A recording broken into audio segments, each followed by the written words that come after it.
Hey, it's me, Rob Ryan. I'm back for another new episode of Entrepreneurial Thinkers. I know most of you listeners are interested in venture capital. I know a whole bunch of you listeners in our community are interested and passionate about entrepreneurship, or you are entrepreneurs yourselves. And I'm here to tell you today that this episode with my friend Marie Rocha from Realist Labs, Realist Ventures in Connecticut, is an episode that you are absolutely going to want to dive in and listen to. Marie is an online friend from the former Twitter/Clubhouse verse, who has our relationship has deepened over the years. And to have her on the show today was an absolute honor. She drops kind of wisdom at the intersection of data and empathy in entrepreneurial development and the development of entrepreneurs. She brings a kind of small town secondary market perspective, which I think is a healthy one, to the bigger world market, global market, national market of venture capital and how we disperse it, how we divide it, how we share it and or don't share it.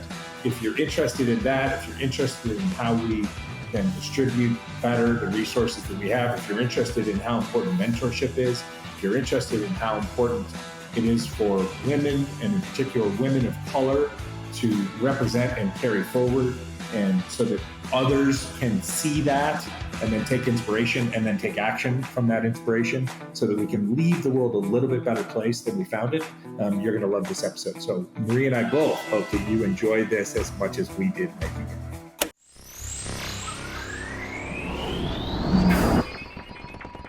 Hola, hello, hi, bienvenido, welcome back or welcome to Entrepreneurial Thinkers, the show where I get the pleasure of having weekly conversations with some of the brightest, most interesting entrepreneurial thinkers across all sectors and segments of our society today, as we come together in conversation to try and leave the world a little bit better than we found it.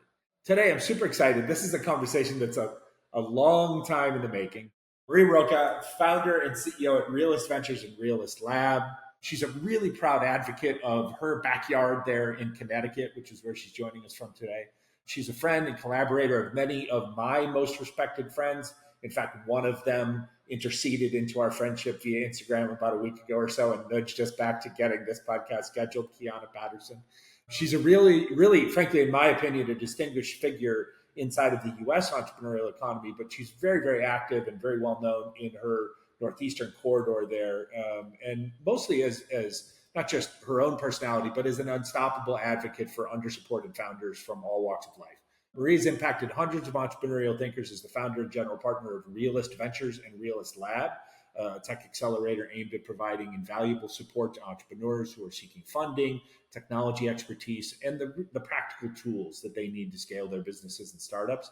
She's got her own illustrious career that predated all this, that spanned over 2 decades. And as a result of that, she brings a wealth of unique experience as a software engineer and a serial entrepreneur to every relationship that she engages in. Her commitment to her community, as I've talked about already, and the engagement in the community is really, in my humble opinion, inspiring. And it's a hallmark of who she is, which I really believe sets her apart in a world where we are so transient and so kind of like hopping around, moving here, moving there, doing my thing virtually, living the remote work life. She maybe I see in her some of what I see in myself on a daily basis here in Los Angeles, there on the East Coast. She's really a net additive to her community. In addition to all her day jobs and all this giving to the community, right, she tirelessly lends her expertise to several boards and a variety of different groups, including the Boys and Girls Club. I'm just going to name a few. There's probably like 50 other updated ones that we're not going to count today, right? The Boys and Girls Club of Greenwich Academy, Shipsy Haven, Vesthur, Uplift New Jersey, Stamford Next, the James Vick Foundation, Connecticut Next. And today I want to have her boil all this down into just a fun conversation between friends, from one coast here on the West Coast to the East Coast. Welcome to Entrepreneurial Thinkers, Marie. It's been a while in the making, and here we are together today. I'm so excited. You make me sound so tired just from the introduction. So I'm Right? so excited to finally make this happen, and I'm thrilled to be here with you. That's another take. For those that are listening on audio, you go to the YouTube and watch it when it comes out, because she literally, like, midway through her intro, she was like, "I'm exhausted by just thinking about who I am." Right? Like, think this is what I do every day. Yeah. But it's all good. It's all impact. It's all work that I enjoy, and so yeah, it's all good. 100% true. It is definitely, I can say this from the outset, it is definitely all good. So we teased it a couple times in the bio. So, like, let's just jump right in. What's going on in the Connecticut entrepreneurial economy? Tell us about your community and tell us about maybe both the opportunities and the challenges there.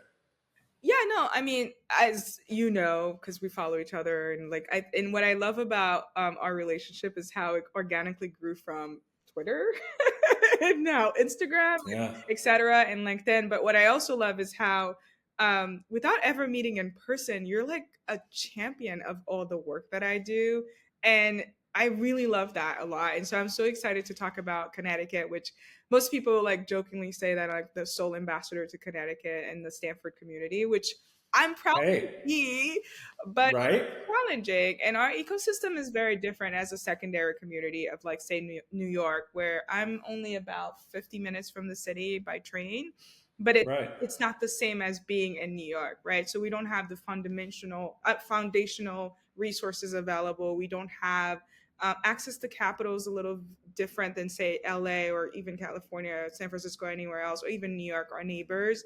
And so my goal is always like to be the champion and ambassador to a state where I think a lot of potential exists. There's a lot of concentrated capital that can be deployed, but just not.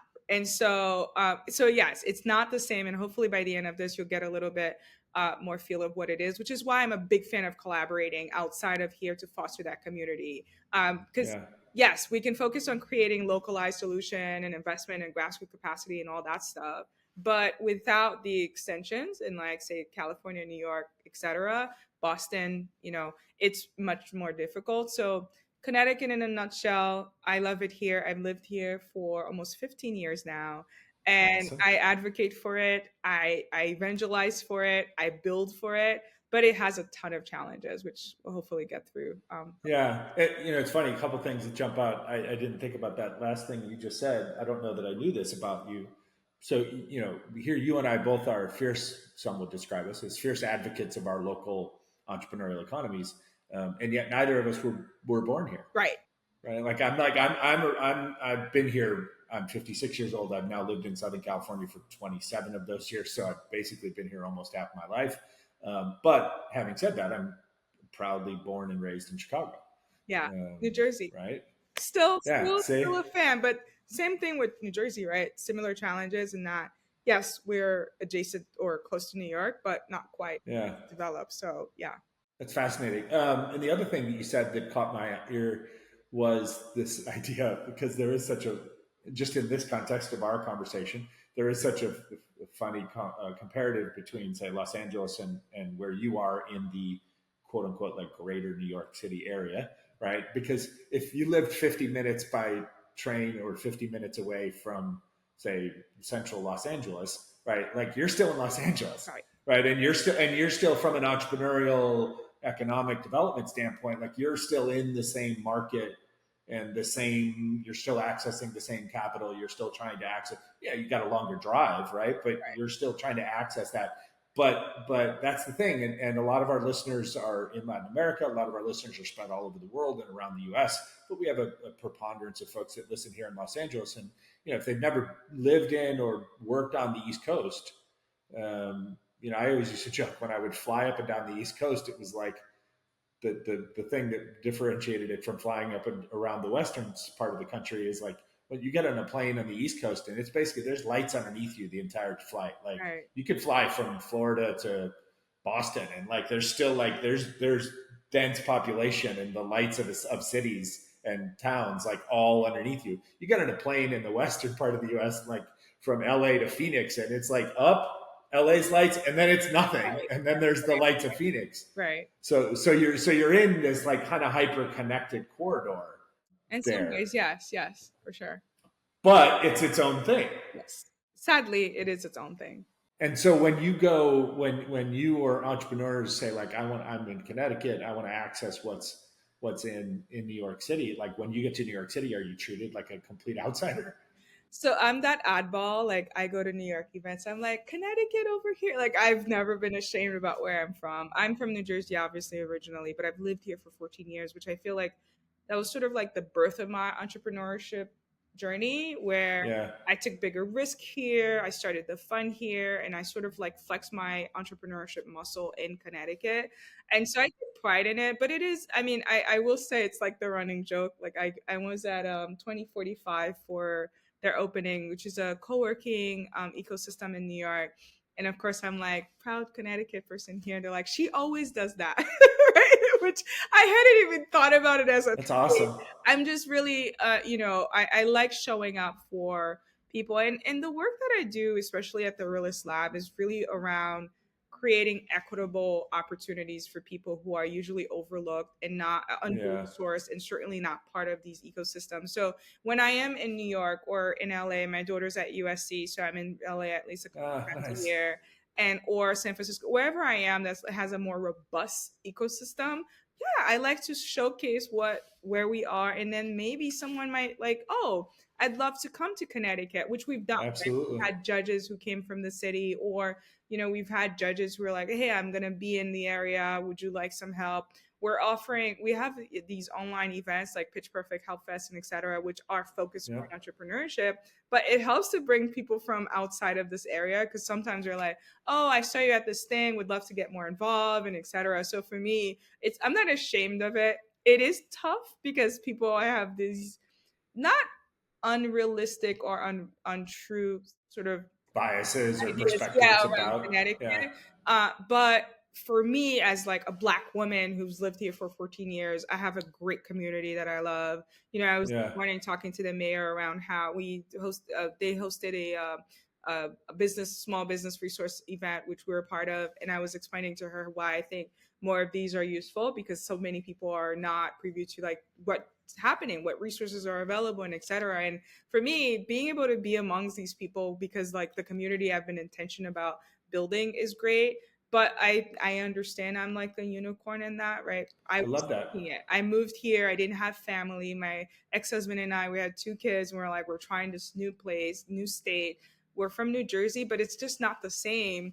And I only recently realized like there's a gift in being intention around community building, right? Because 100%. most people are talking about community all the time, and I never thought myself as a community builder. But then I thought, oh, maybe I have different takes on what that looks like. And for me, it's really about equitable solutions because I do think if everyone's eating and everyone have opportunities, then it makes a better country, city, town, community in general. So that has been Preach, my preach. focus, but it's a boring topic for a lot of people. So Yeah, well, that's okay. It's my show, so we get to talk about whatever we want to talk about. If the people are bored by our conversations about this stuff, they can tune out and there go you do go. something else with their day. I have a question that comes up out of that. Is it obviously in some ways, right? Not all. It's harder. There's more challenges in building in smaller. I just put all in kind of the category of like secondary markets, right? But then there's obviously advantages, right? Relationships might be a little bit easier to strengthen, right? Not necessarily to establish, but to strengthen, to deepen. Community involvement kind of presents itself a little bit more easily, maybe, or obviously, maybe than in the kind of frenetic, crazy, always moving bigger cities like in New York would be. I'm curious. Do you think, to your point that you just made, do you think it's maybe more important or at least equally important to build in secondary markets as and communities as it is in just the big concentrated cities? I think so, for few reasons, but I will focus on some where I think like cost of living is higher in those other more established cities. Yep. And I also feel like in general, America needs like a proof of concept accelerator. Hear me out. Where like these secondary markets or communities can partake in solutions that would benefit this country and create economic impact, right? Ah, Which sounds again boring, but I'm like, okay, fine, we've been investing in New York, Boston, like these like places that we know, but people are moving to those areas for opportunities. But what if we just met them where they were instead, and they can create the same growth? Not that New York wouldn't benefit because I love New York. I was just there like 3 times last week, right? And I love going there, but it is cost prohibitive for a lot of people.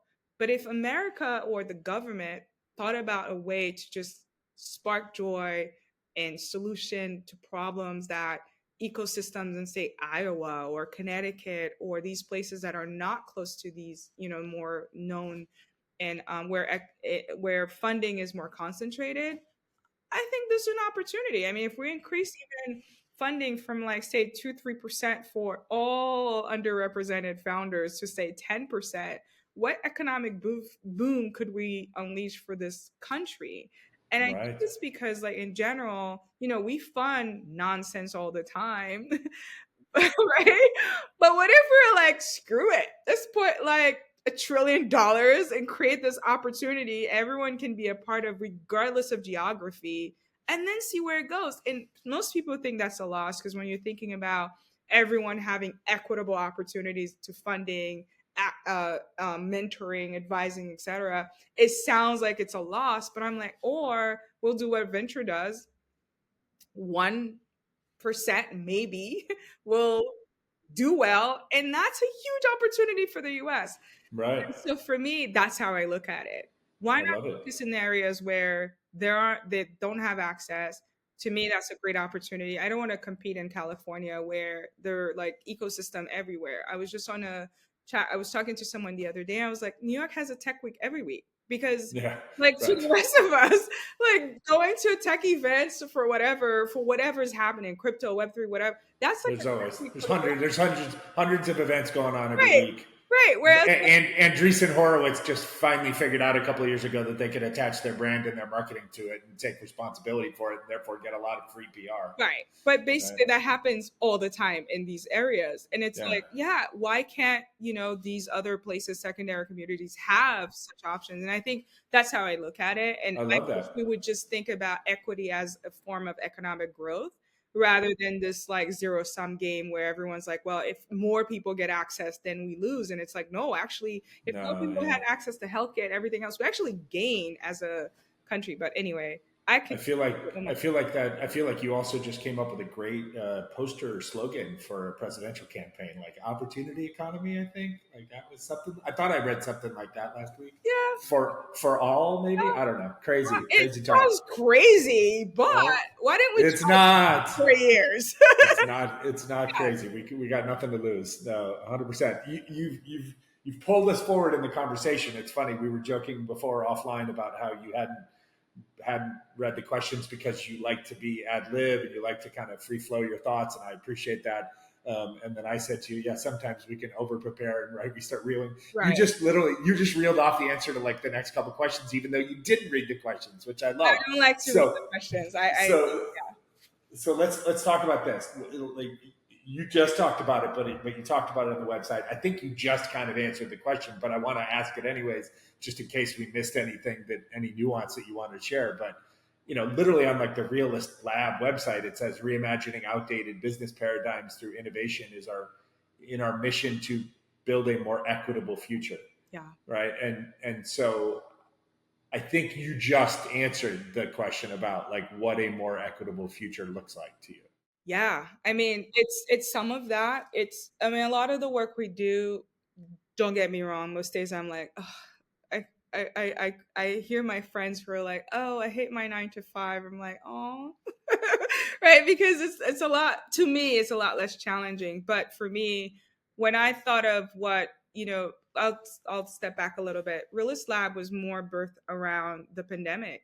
I was spending hours of my time with some friends like Clarence Bethea, who's at True Ventures. I don't know if you're familiar with him, but Yeah. he No, we've not ever met. We used to cross paths on Twitter, as you said back in the he would day. be great to have actually on this podcast. He's like Love a it. brother to me, a great storyteller as well. But like Stephen Green and Shonda Washington and Harold Hughes, like all of us would get on and would just like help entrepreneurs, and we spent so many hours doing that. And I remember thinking, this is great, right? This is great, and we were doing this in the clubhouse. So we had all these events happening in the clubhouse, and we just do it because we had nothing else to do. I mean, we had other stuff to do, but all of us It were was different. It was a different time. Yeah. hey, we're high performing individuals, and so it was something like that. But then I thought, wait, we're not scalable, and eventually we'll have a fix for this pandemic, and that's where started thinking about how I can be more effective. And the more people I talk to, and even with our program, and we're gonna work on some stuff that we've been some data. We're very data driven. I love data, and we're gonna come out with some report. And most of the founders through our programs, they have like at least 2 degrees, or an MBA, or some sort of advanced like training, but they are venture is such a siloed place, Yep. that for me, it's been super important to figure out how to kind of tell the secret.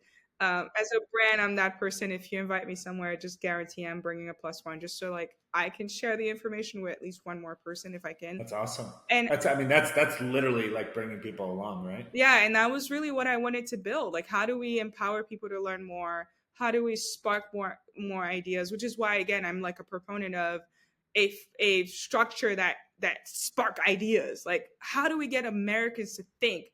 Because Yeah. money is no longer an object. Not to say money is no longer an object, but like, No, say no, we give yeah. a bunch of people $50,000, and it's like, go solve for things, and we select those that qualify. That's venture, right? But like, Yeah. we're doing it in these 100%. silos where 98% of the same people are getting access to capital. So for me, it's really that.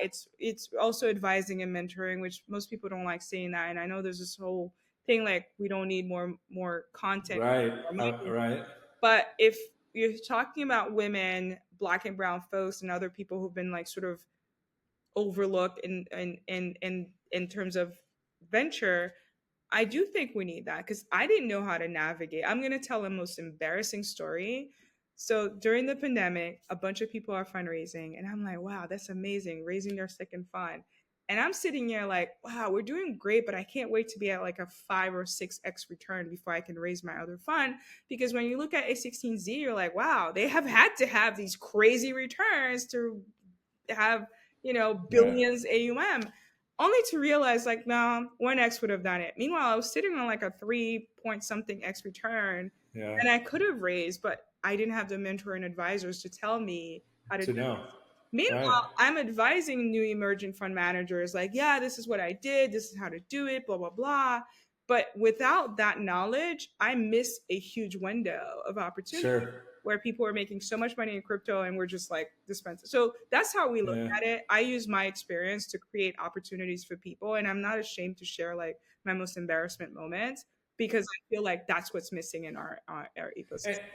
and let's expand on this a little bit because I wasn't going to say that phrase that you said, but I'm glad you did. Right, this idea of, like there are certain communities that believe, hey, the last thing we need is more mentorship. Right, we need more money. Okay, like the application of more mentorship wasn't necessarily like mutually exclusive to getting more money, but that's their point in the social memes, Right. right? Is that they're trying to make the point of like we're not getting any of the money, you're just giving us a bunch of mentorship, right? So obviously one without the other is less impactful. But we, like you and I, our relationship, we met where we met, right? But our relationship deepened because you literally you value mentorship so much. You jumped in and helped us to mentor a group of young Latin American entrepreneurs and or I'll call them entrepreneurial curious kids, young people who had come to travel to the East Coast to New York City. And you jumped in, and by the way, you were like their favorite by far. Nothing against all the other mentors and coaches, but like they loved you. Your group loved you. And so like obviously mentorship is really important, right? And you just talked about even kind of I'll call it like mentoring up, mentoring sideways, mentoring down, right? Like you're mentoring entrepreneurs or aspiring entrepreneurs, you're mentoring peers, other fund managers, right? You're mentoring in a sense like through your advocacy to the communities at large, right? Because you're in your secondary market in your Connecticut town, you're almost bordered with like more where venture meets economic development, like in the traditional sense, right? And so you're interacting with like the mayor and the politician, and they're not necessarily thinking about venture in the narrow sense that we might be used to. And the truth is, you're that bridge that is crossing. So that's mentoring them to help them understand this component of economic development, which may or may not be being exercised in their town. I mean, obviously, you value it. Talk about why, other than like your example of decisions that you wish you might have made differently if you had had mentorship. So, other than like the vacuum of a lack of mentorship, talk to us a little bit about why just the idea of mentorship for you is such a positive, like such a net positive. Why, like, not just you give your time, but like why you think it's important that everybody should. I'm a proponent of information transfer. And I know and personally, I wish that's how we talked about mentoring more, because I think when people say mentor, they just like, oh, it implies that I'm lacking something. But it's like, no, but also transferring information and knowledge and experiences that I've had. And I think it's fundamental for entrepreneurs. It's a huge part of who I am. And I don't even, sometimes I'm like, am I even benefiting these people? But I just can't help but share what I've learned. And I also Yeah, feel like the entrepreneurship journey is really, really hard.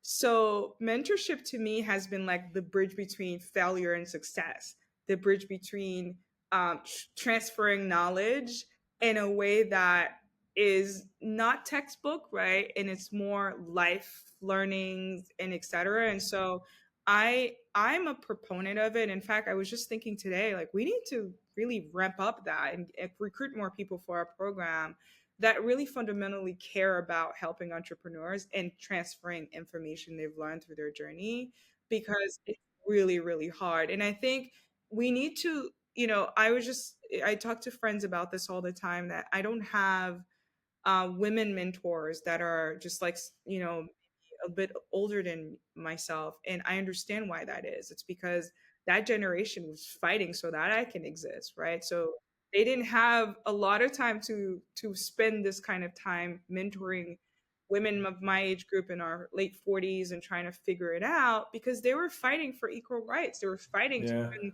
get that one role. And so I do think it's a responsibility for people like myself to just transfer information. I'm like, I'm annoying about it. Like I'm like I that love it. person, whether I'm at, Trader Joe's line at the airport Yeah, yeah, and sometimes I do apologize for, I think the running joke is that unsolicited advice to people who may not ask for it, but true. I do think we need to make that a norm for everyone in general. Yeah, no, I am 100%. I asked because it served my interest. I'm 100% advocate of this. I mean, people who've been follower listeners to the show here for a long time know literally the initial iteration of the show was called Mentors Today. Our business, my previous consulting business before I decided to become this podcaster media guy now, right, was all focused on mentorship. And in some ways, it is subtly underlying even something like this show. I believe that these conversations are essentially mentoring those that listen, right? Because we're sharing perspectives about topics that everybody um, are affected by in some ways or another, and I think it's hugely valuable. I'm blessed. Like I have a couple of 80-year-old guys right in my life that are mentors. I have some very successful, traditionally successful, like retired or near retired women that have mentored me. People ask oftentimes why I so readily say yes to mentorship and why I also am like so quick to mentor people that are different than me, right? That either look, sound, came, were raised differently than me. I was like, that's because I was mentored by people that were different than me. So it's like, it's just Right, natural, right, right. right? Like my first entrepreneurial endeavor, 26, 27 some odd years ago, the three main kind of voices in my head as a late 20 something year old white dude were three really powerfully talented women. And the great testament, and this is the part about mentorship. I'm curious if you agree. I think it's when it's done well, it's a proper doorway to a relationship, Yeah, right? It's not just a transaction, yeah, right? It's not just that like I'm not a hand. I mean, yes, to your point, like about information and knowledge sharing, like we're a handbook, so you can come and read it just a page and tear it out if you want to. But the truth is, like, if you keep that book and stick it in your backpack, then you've got that book with you for the rest of your life. I tell that to illustrate two of those three women are I'm so close with.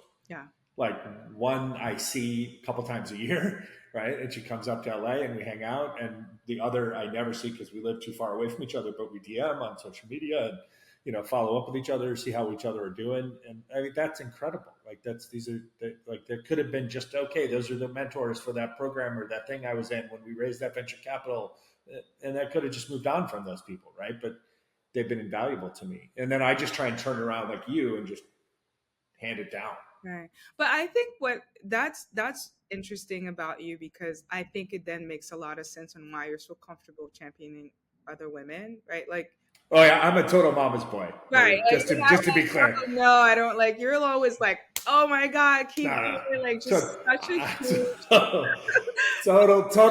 Like the origin story there is really easy. Total mama's boy growing up, de facto raised by mom mostly, and privileged scenario, and then my sisters, and then myself as a parent. I've only had one child. I will only have one child, and she's a girl. Like she's my daughter, No, but right? I And do so, think it matters when you like have experienced that from another, right? Like, because it's like, oh, yep, you can lean in that way. Because now I'm thinking about it, I'm like, oh, so much about you makes sense, and that you're I love surrounded by that. women, and like you've had, because even the way you talk about this stuff, it's so clear now. Like, oh, I can see why that all adds up now. So I'm glad we've eliminated that a little bit. And it's funny because something you were saying earlier made me think of myself. And I've always had this sense that we've had so many things in common with each other, even though we come from such different backgrounds. Like you say, you bring somebody into the room, right, to get that information. Like, hey, if you invite me to your thing, know that I'm taking the information I gathered from your thing and I'm sharing it with the rest of the world. When I moved to South America to build the prior consulting business, um, it took me about a year to figure out that like this, gave me privilege there, right, right? I knew that this gave me privilege here. right, This right, for our audio listeners, I'm literally highlighting my white middle-aged face, and my blue eyes, but I didn't realize that down there that would also give me privilege, right? And so what would happen is once I figured out that there was a sect of society, a class inside of Chile and Argentina and Peru and all these different countries that was basically just their version of old rich white guys, right, right? Like, and that there could be old rich white guys in a culture where there weren't no white guys, right, right? Like I was like, oh, okay. And I would tell those, they would invite me into the room because they wanted adjacency to the perceived privilege of middle-aged white guy entrepreneur from California, right, right? And they wanted to be able to brag about that little pet status that I would hold in their lives. And so I would tell them, I was like, fair enough, but like, here's the trade. Just so you know, like after I go to your private lunch where you're only inviting me, but you're not inviting any of the people in your own community, I'm going to go give a lecture at your state university, like across town, to like 100 darker skinned, different class kids. And I'm going to basically talk about all the stuff that you guys shared with me, right, right. right? And there'd be a couple who would get uncomfortable about that every once in a while, right? But it was my scaled up version of what you do. Like when you said, if you're gonna, I would virtually bring other people into the rooms in places that they would never get access to. And then when I came home here, um, early pandemic, right? Then I joked about this, I think, on a podcast not long ago. Like then I realized, like, oh, so what I was doing there, that exists here too, but it's just in different communities. Yeah, I was like, okay. And then it was easy for me to like find my tribe, in the entrepreneurial economy here in the States, right? Because I was like, I don't, I've for 25 years I've said I don't belong in the khaki pants vested right, like white, because I didn't go to Stanford, or my daughter went to Berkeley, but I didn't go to Stanford or Berkeley or in LA. Like I didn't go to SC. Like so I'm not in those crowds, and I never will be. I've always been the outsider of that sense, even though I am again very right, privileged right, right, upbringing right. kind of guy. So it's fascinating that thread that you and I have shared together. It's interesting too, because I was talking to someone earlier and I said like, I mentioned economic growth in Idaho. And she's like, someone like yourself would probably not be welcome in Idaho. I'm like, I don't care. But I also feel like there are problems to be solved in Idaho that some like agricultural guy has solved. But he's like, I don't even know what venture looks like. I don't even, whatever. And it's like, Yep. we need to start thinking outside the box again, Yep. where we can do stuff like that. And for me, that's why I do it. Like, I remember buying an entire row for this event.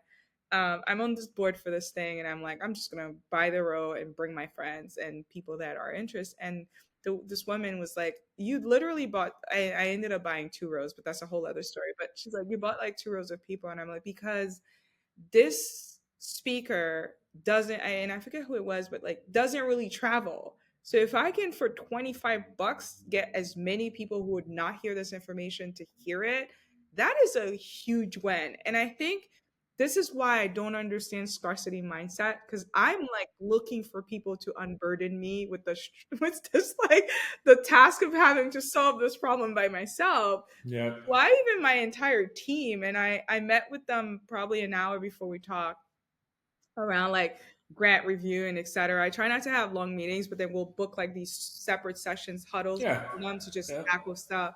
And I was just like so emotional because I'm like, it is amazing that I'm not the only person fighting for Realist Lab. Now I have like a That's team, no, that is incredible. and it's just like that is what I think about solving problems.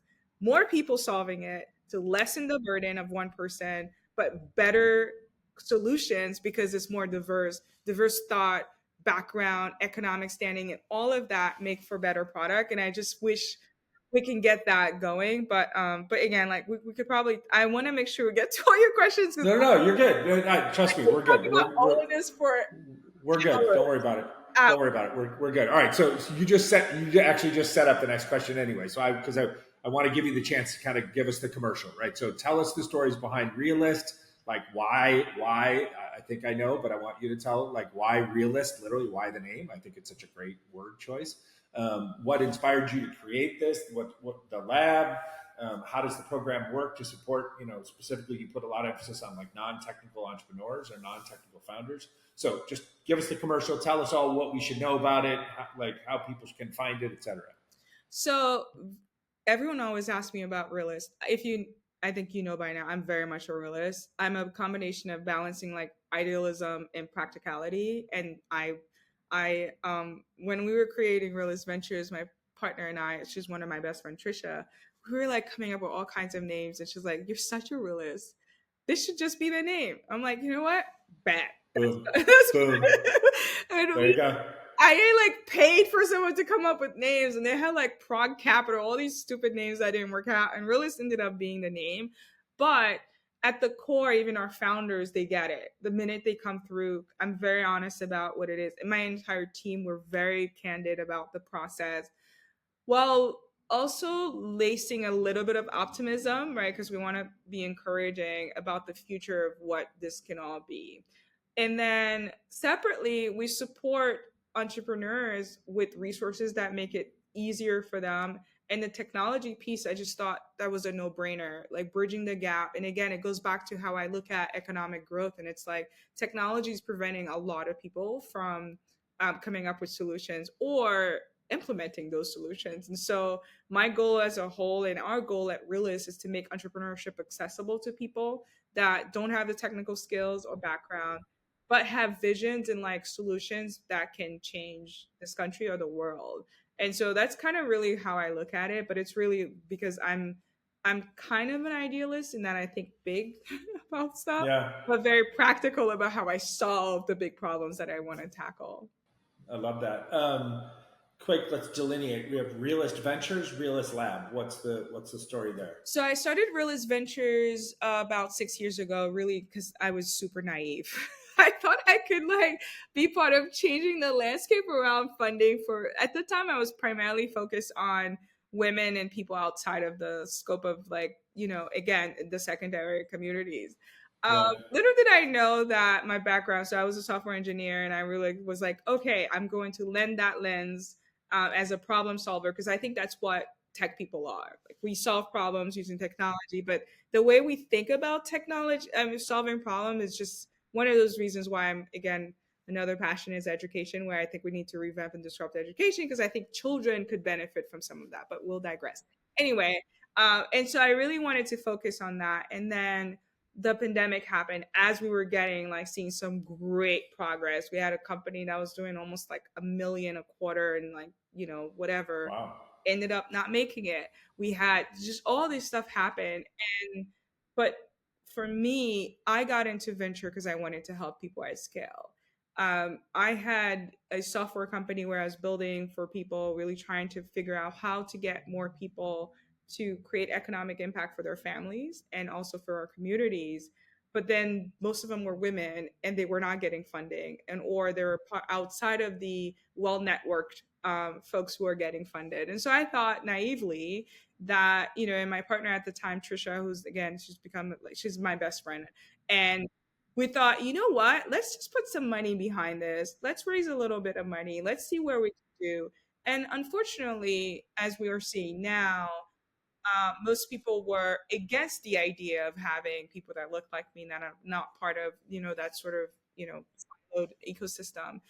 But I also, I mean, and again, we're going to be raising another fund, hopefully in the fall. Like, we're exploring ways to really tackle this from a different lens than a lot of people are, because I don't think venture capital as is will work for the people who haven't had the historical successes that, Agree. this country. And so then the lab was birthed to really not just to, the pipeline existed of people with ideas, but I wanted to create something that nurtured the pipeline. And that's where we come in with the tech piece, where we help build the mentoring and advising, where we have the curriculum, we support them. For our founders, we are it, right? Which is really sad because we don't have a lot of capital to do what we do. Our operation budget probably needs another like $1 to $5 million to really fund the way I would love for it to work.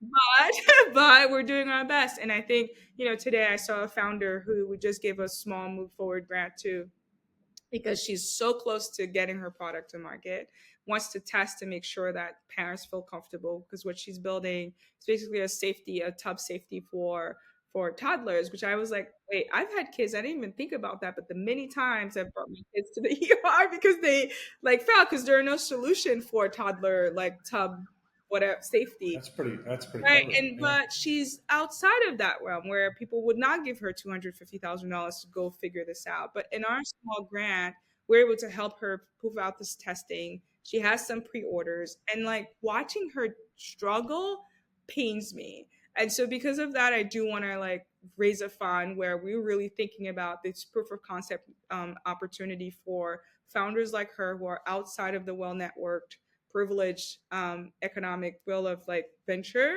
but have ideas that the rest of us haven't thought of because we're living in our own silos. And so that's where we are. But both, will function to help entrepreneurs. We'll have the incubator accelerator programs, and then be able to fund and seed a lot of these ideas and hopefully get them to the point where they reach a certain benchmarks for venture capital and then funding from beyond. You said this earlier. You talked about how you personally like are a very data centric, data driven thinker. Um, Talk to me about, like, it's been described. It's on the web. I've seen it in different articles and stuff. Right? It's Realist Lab is like data and empathy driven. Right? So again, you hear it throughout all your answers. Right? You're obviously a naturally empathetic person, but tell us, what does that specifically mean to you? Like, how do empathy and data work together to support entrepreneurs in your view? It's funny. That's an interesting question. Good job, Rob. That's why I get paid. That's That's why I get paid the big why I'm bucks. not reading the questions in advance, because it's like, ooh, There we go. This is the fun part. this is a.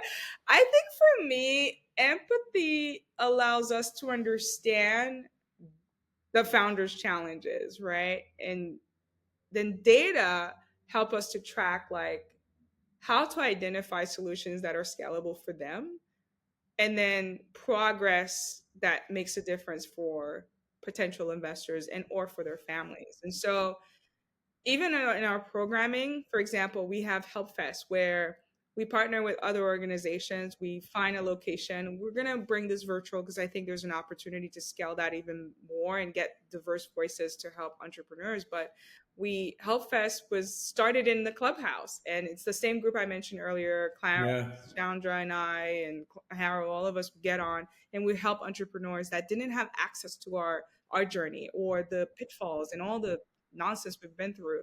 And we do that here. And that's a really nice way of like talking to a founder for 15 minutes or so and understanding their challenges. And we do it with empathy, with care, and we help them trying to find some solutions. Sometimes the founders have said, you know what, entrepreneurship is not for us. And thank you for that opportunity to talk to. But that's, by the way, that's a gift to give that. to give that to some people, right? Yeah, and That's I'm really really lucky that my team really cares about that. So all our programs are centered around that. We have Pitch Perfect, same thing. We invite other investors. We're hosting one tomorrow with Shyla, who's at Zane Ventures in Georgia. And again, different different geography, but will also add value to our mostly Connecticut based folks, right? And she, I know, will deliver empathy because she's Shyla. She's incredible, and I love. She needs to be on this too, but we'll talk about that later. that's But awesome. that's how we do that. And then separately, I come from a space where I didn't really know what I was doing either, and so I always make sure that founders understand that they're not stupid for not knowing how to X, Y, Z, or why it's important to keep bookkeeping before as early as possible because it helps them with relationship with banking and financing and etc. So that's kind of how we look at it. And then we do something like Founder Wellness, which we're hosting next month. We have a partnership with Grace Farms Foundation, which has been incredible to us.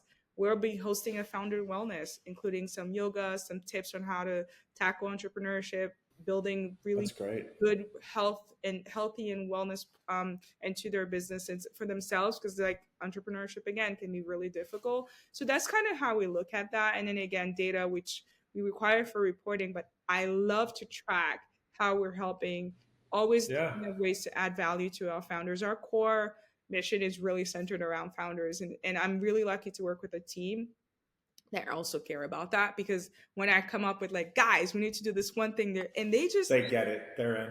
it is amazing. Like they're like, That's awesome. sometimes I'm like, oh gosh, I don't want to add one more thing. And then I'll be like, hey, I was kind of thinking about this. And then they all pile in and they're like, ooh, we need a huddle for that. And the huddles, like you Yeah. said, they're just deeper meetings. And it's really, No, really makes all the difference in the world, doesn't it? yeah, yeah. Yeah, So, so, so lucky. that's awesome. As I was listening, I was thinking to myself like the way I might describe it colorfully would be right. The empathy is kind of the humane kind of top of the funnel part where you meet, as you said, where you meet entrepreneurs where they are, and then the data is essentially the realist, right? The data is the part where you come along and say like, okay, I know I know who you are, and I know where you want to go, and I know why you're doing this now, right? But if we don't track it, if we don't measure it, we can't ever know if we helped you succeed, and you can't know where you're going, right? Like you can't practically. So it is, although maybe the unconventionally thought of combination of attributes, I think it's actually like a pretty practical approach to guiding, again, entrepreneurs as human beings, guiding human beings on this journey. So that's awesome. Good for you. I was going to ask you a twist on the kind of like, what do you see in the future prognosticator type question, but I want to shift that up a little bit. I know 10 to 15 years from now, you know what you'll be doing to try and make the whole entrepreneurial economy more equitable, right? And I know what your vision is based on what you've said about how you think it should be more equitable and how it should be better distributed and how it should be more representative of more different types of people. So I'm going to ask you a slightly different variation of that. Like, do you think 10 to 15 years from now, there will be more of you? I There will hope. be more people either like you, who look like you, sound like you, come from backgrounds powering the same mission, or maybe even, hopefully, more people serving the same purpose, pursuing the same goals, but who don't look like you. I hope so. And it's funny, Kiana and I, we talk about how, because for us, we're like, we need several realists. We need realist lab all over the country, right? And so one of the things we talk about often is like, how can we share more of this information? And I've been wanting to do this all year, and I'm really hoping we can get one of those meetings together where we bring in people who serve similar ecosystem like we do and come together and like create the opportunity for them to serve more people. We can't do this by ourselves. So, and I'm not a proponent of that. And even sometimes someone will be like, oh, this person is copying you. And there was a point early on where I used to be like, oh no, they're copying me. Whereas now I'm more like, hey, would love to collaborate, would love to share information. I don't think what we're doing, and frankly, I have like 1,000 more crazier ideas to really tackle this if money was Right. the object, right? And so for me, I definitely want to see more. In 10 to 15 years, I would love for there to be better ideas than what we have at Realist Lab, because the one thing about our work is that we really care so much more about the entrepreneurs. If you saw the amount of hours my team put, like sometimes I actually just, a couple of weeks ago, I'm like, we should just take, I should just, we should just take the August off because they all need the breaks. Like their calendars are Yeah. always full. They're always thinking of new ideas. While I was on with you, I had 4 different texts from 4 different. Sure. I was like, Sure. oh, I just had an idea because we just had a grant meeting, and Right. Right. me, it's really that I want to, sort of white paper this so that more people can think about ways to create similar solutions for their ecosystem. And I think that's really important. And separately, if we're thinking about even venture, I'd love to see some rules changes around, accredited investors. I'd love to see decentralized funding models emerge because I think there's an opportunity for people who may not be high net worth individuals, and I'll that's a whole other topic, but I live in Fairfield County. There are a ton of high net worth individuals who don't have Yeah. the capital sometimes that like people who are not Right. right, like Right. so The like working class individuals. working The other. class The other. individuals Yeah. sometimes have more savings and more Right. disposable Exactly. incomes, and you'd be surprised because as you scale, like that means more funding, private schools, bigger mortgages, bigger whatever. And so I think we could get creative as this country. So many of our asset classes were created like hundreds of years ago when people like you and I wouldn't have even had the opportunity Nope. to participate in, right? And we're from different cultures, but same thing.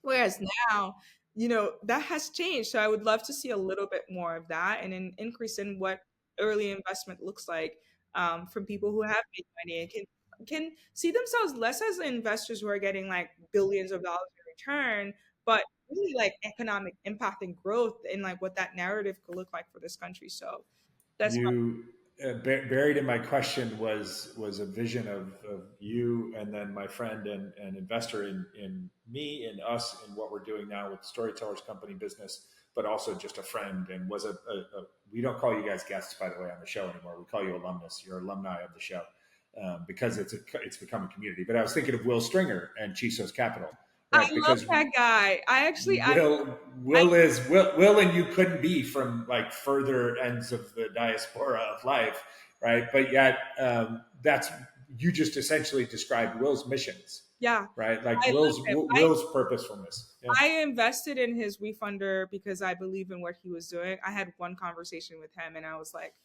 finally, someone who gets it, which is why when I think about pursuing this for underrepresented, underserved, whatever terminology you want to use, it does take a village to do that. one hundred And a percent. village of people who care because what he's doing is so hard, right? Because his Yep. model Oh yeah.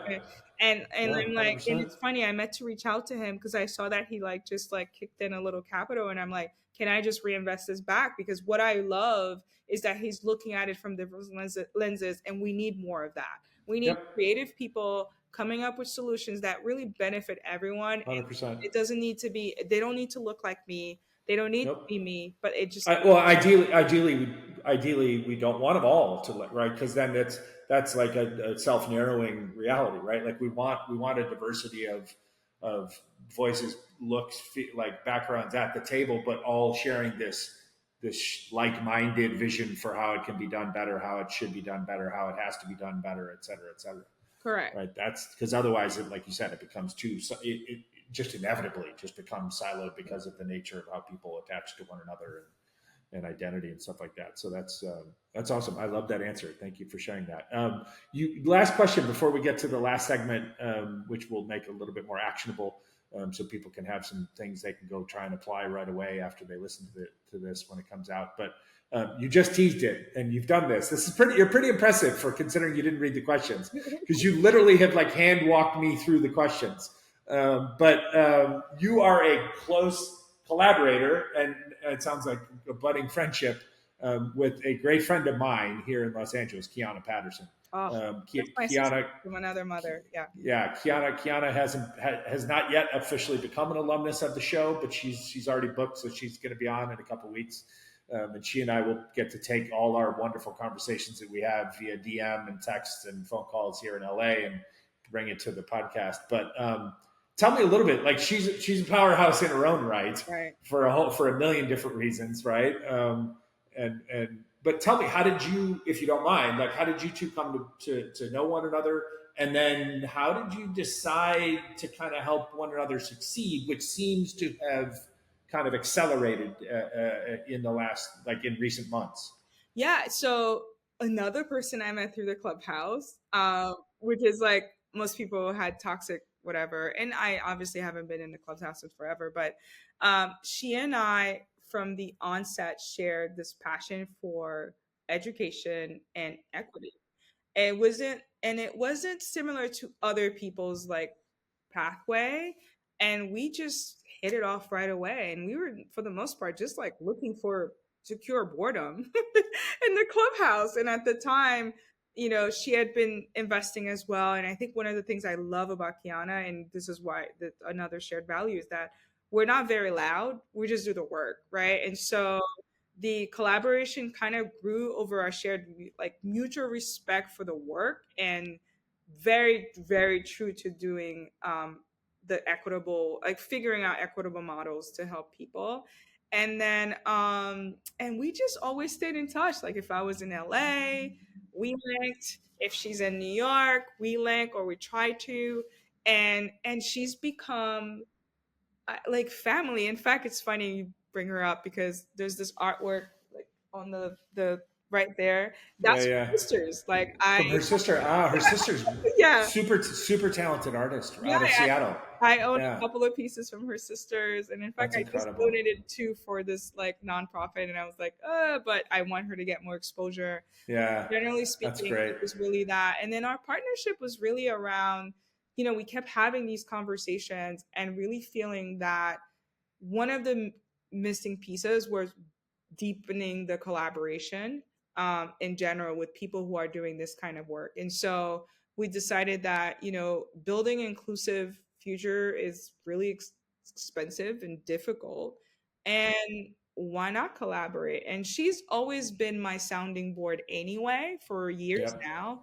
So that's it great. just made a lot of sense. And then the truth is, as I mentioned earlier, like I want to figure out how to make sharing the stress around accomplishing these goals a normal thing. Like, and so she's been that for years. And it's funny because most people think like this is a new relationship, or but it's like no, she's heard about Realist Lab from the onset. Yeah, from the right, exactly. Yeah, I was like, hey, can you check out this grant? Can you check out my grant response? Because I don't That's know if it great. sounds crazy or not, but this is what I want to pursue. And so, so it just makes sense for us to collaborate and really partner on how to maybe not fix the system, but Make it contribute better. to Yeah. that. And it just made a ton of sense. So Or that's as I say in my opening intro to the show, right? That we use the power of our relationships and the power of our conversations to try and just leave it a little bit better than we found it, and right? that's Like that's it's what we've done. And my daughter's at SC, and I remember, oh my gosh, this is the funniest story. So my daughter went to the Super Bowl with family friends of ours. She got robbed, her phone was stolen, but she has one of those phones who had like the phone wallet, so her credit card, ID, everything. And I was like, I'm here, and my son was sick, and I'm like, what am I gonna do? Call Kiana. She like picked her up, took her to that's the awesome. mall, got her a new. She's like our auntie in SC. That's awesome. No, she She's is. I mean, she is she's basically always like she's a there. professional auntie. Yeah, like Yeah, so I'm lucky. And again, my entire team is like people of Kiana. Like yeah. hopefully one day you'll meet them, but they're just such great folks. And so it's a no-brainer, and she's forever my like That's great. friend. No, I love it. Again, I love it. Anytime that you can see friends and mutual acquaintances that are coming together, we see it a lot with Lest. We see it a lot, and it's really one of the factors that convinced me, as you've heard me talk about before on the show, like convinced me to just go all in on this media thing and as my superpower, right? Because I've seen alumnus, like I've seen people who were just a guest on the show and then said like, oh my god, I listened to these two other episodes and could you introduce me to those people? And then they're doing business. And the other night, someone sent me a photo of an event they were at in San Diego, and it was like 4 alumnus of the show who like, and they're all together, and they're like, we're just talking about you, and Right. like, and I was like, that's oof, right. I mean, Right. but it's not about me. It's about like I'm sitting there going, holy cow, the power of just, hey, come on my podcast, right? Like, wow, maybe we can really use conversation to truly leave the world a little bit better place before we found each other. So it's awesome. Thank you for sharing that about Q. Like, I am excited to have her on the show, and I'm just grateful to have her as a friend. So last question before we get you out of here, get you on with your very busy day in Connecticut. This is a little bit more actionable. So you talk a lot about supporting non-technical founders, right? Give me like 2 practical first steps that a non-technical person can take to start building a successful business. One of the things people don't do anymore is just talk to potential customers. And that's like, why Home run answer. Home run. like why are you building? And so, if you have an idea, start with family and friends. See if it's something they would want to use. I had a friend reach out to me. I hadn't talked to him in a couple of years, like just by voice, we just text and follow each other's journey. And he's like, we grew up together basically. And he's like, hey, I have this idea. We were talking, fleshed it out, and he's like, oh, I hadn't thought of these things, whatever. And I'm like, that's it. Just go talk to more people about that, right? And so That's a it's the great one. simplest thing, but we like say things like AI is going to fix. Not really. No, no, Your yeah, friends and family. I think the other thing that I see a lot is that there are a lot of people who start. I met this guy, and he's like, "Oh, I have to like go create a C corp because now I've got a million soft commit," and I'm like, "What do you mean? You didn't create like you've been in business?" It's like, "Yeah, but I just it's like." yeah. Go figure out the proper entity for your company. And they're like simplest things that most people overlook. And I they're love not that. dumb, they're not uneducated, they're just well-educated people who just overlook these things. So this is not Yeah, what they do on a regular basis. those Um, are 2 so really awesome like pieces of advice. like just easy things that people should do, but talk to potential customers through surveys, through family friends, like super easy to do any Yeah. given day. I love it, and get your business organized stuff. That's great. Yeah. My friend, this is a blast, as I suspected it would be. As you also said, we could literally talk for hours. Yeah. But hey, thank you for letting me steal part of our friendship and our conversational relationship and sharing it with the audience because, as I said in the beginning of the show, like you are absolutely you're one of the go-to people when I think of stuff on the East Coast and that northeastern corridor specifically. You're such a I love hearing so much of what you described today because it's things that I maybe assumed about you, but I didn't know firsthand, right? But I mean, you are such a natural, humane, and empathetic leader that you're out there doing what I call like leading the right way, right? Which is just centering the entrepreneurs. I do the little Friday podcast now that I do called Stoppage Time, where it's just me talking to you all with my thoughts on the week. And last Fridays was like a rant about how we don't center the entrepreneurs enough in entrepreneurship. We've turned it into entertainment television and stuff like that instead of like the human journey that is very difficult and fraught with risk. And you obviously have done the opposite of that. Like you are the reason. You have centered the people in your journey, and the world needs just 1,000 times more Maries. So thank you. I hope we get more. Like I said, at least more Realist Lab folks, because I definitely think that we can benefit from it as a whole. And thank you for always seeing me from early on. And I know it's like for a lot of people they say these things, but it does mean a lot to have a champion. And sometimes again, and this, you're doing this work and it's like, does it even mean anything like anymore? Right? Am I It does. really helping people? Get the feedback from people like you has been tremendous for me. So I really appreciate it. I'm glad we finally got to do this. And I hear the construction has returned. I know, right? Isn't that funny? Like literally, just thank God it held out until like the last 10 minutes. Yeah. But hey, we got them. We got the show in while they were on their lunch hour. Very quickly, how can people find or follow you if you want them to on social media, online? And then how do we find and follow? What are the addresses for the lab or adventures? For sure. All our handles, Realist Lab, at Realist Lab Instagram. We're at Boom. LinkedIn at Realist Lab. and our website is realistlab.org. If you want to follow me on Instagram or Twitter, it's like my daily posts is, or that's my personal, but I'm kind of a political junkie in all those platforms. So I don't know if it's helpful to anyone, but it's election period, so I turn into this like political junkie. That's all right. That's how we move the world forward. Right, but at Realist Lab is basically all handles on all of our all social media channels, and that's where you can find us. Awesome. Thank you. Thanks, my friend. Thank you so much. Good to see you. Well, I hope you enjoyed that episode as much as I did recording it. As always, we thank you so much for listening and watching. Today's show was recorded here in Los Angeles and produced by the incomparable Deanna Bernal in Mexico City. We can only grow this show by you listening and sharing the show with friends. So please find, like, follow, subscribe, and share our audio-only show on Spotify, Apple, or via any other popular podcasting platforms, as well as find the video version of our show now available on our YouTube channel over at Entrepreneurial Thinkers. And of course, you can follow along on our various social media platforms for fun and informative clips and content at Entrepreneurial Thinkers, wherever you can find us. And if you'd like to connect with me, you can find me at I am Rob Ryan on just about any social media platform. Gracias, thank you, and have an awesome day.